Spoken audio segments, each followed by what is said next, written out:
हालात का मारा हूँ, कोई भिखारी नहीं।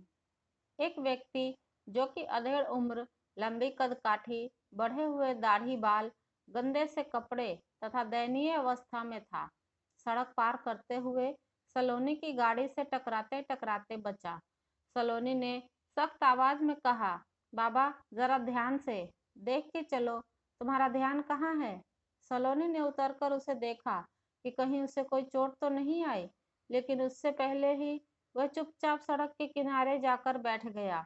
उसके हाथ में एक पोटली थी, जिसको उसने किसी कीमती सामान की तरह छाती से लगाकर रखा था। तुम ठीक तो हो ना?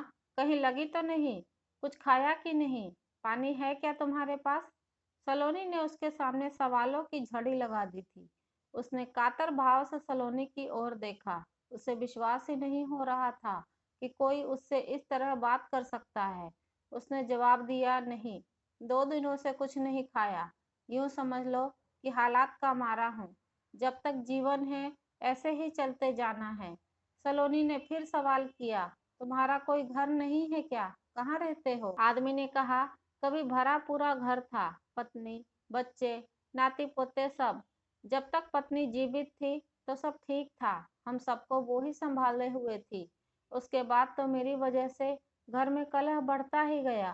किसी के काम का तो अब रहा नहीं। कब तक भला कोई मुझे झेलता? सामने से तो किसी की कहने की हिम्मत नहीं थी, तो ऐसा माहौल बनाया गया कि मैं दुनिया की नज़र में पागल कहलाऊं। परिवार की शांति के लिए मैं चुपचाप घर से निकल आया। 1.5 साल से इसी तरह कभी यहाँ तो कभी वहाँ चलता जा रहा हूँ। जहाँ का दाना पानी लिखा है वहीं भाग्य ले जाता है। थोड़ा बहुत काम मिल जाता है तो कर लेता हूँ। रात में किसी मंदिर के बरामदे में सो लेता हूँ। सुबह वहाँ की झाड़ू लगा देता हूँ तो कुछ प्रसाद खाने को मिल जाता है। पर अब तो ना कोई काम है और ना ही मंदिर खुले हैं।